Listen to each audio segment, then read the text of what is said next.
मी काय केलंय, फक्त वरचं जो पॅचीनेस असेल किंवा वरती काही अनइवन राहिलं असेल त्याने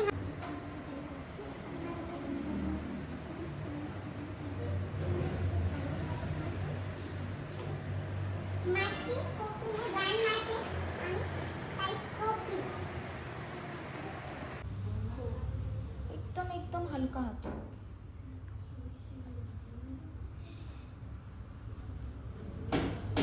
सरळ दिसतं शॅडो म्हणजे काउंटर दिसतंय का?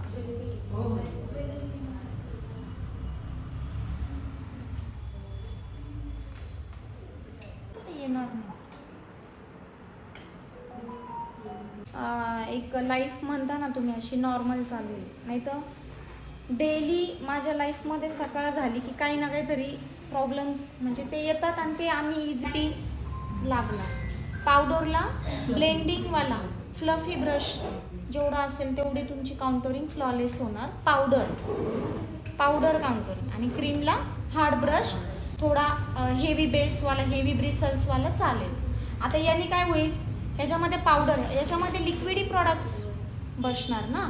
पावडर केलं तर काय होणार, मध्ये जाऊन बसणार, मग पॅचीनेस येणार. जर तुम्ही हे केलं तर खाली खाली आलं सपोज प्रोडक्ट अनइवन झालं तर पॅच पडू शकतो पावडरचा. म्हणून फ्लफी ब्रश यूज करायचा. मी सांगितलंय पावडरी प्रोडक्टसाठी कुठला ब्रश यूज करायचा.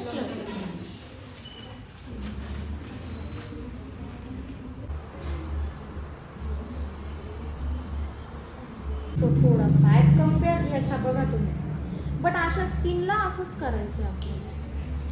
क्रीम फॉर्ममध्ये पण मी यूज केलेले आणि पावडर पण यूज केलेलं. आज डिरेक्ट पावडर यूज केलं तर ते पण क्लिअर झालेलं. तोच लुक दिसणार तुम्हाला.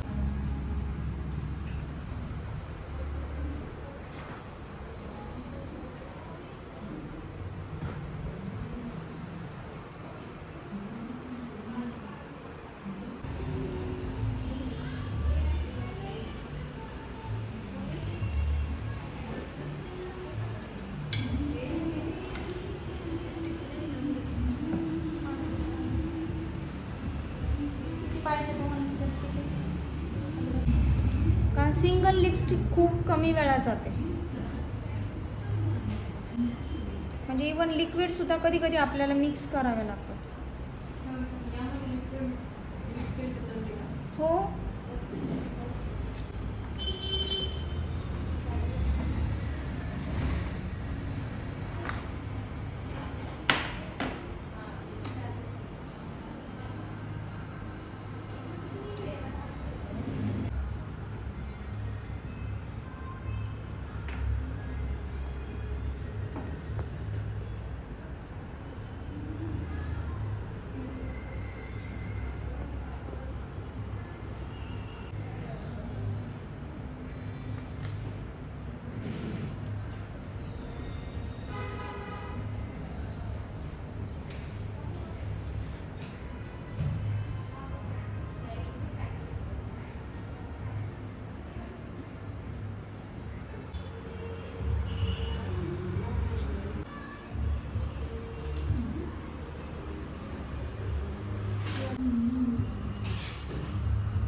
काही काही लॅशच्या ब्रँडमध्ये ना ते टोचतो, तर तो हलकासा कट करायचा.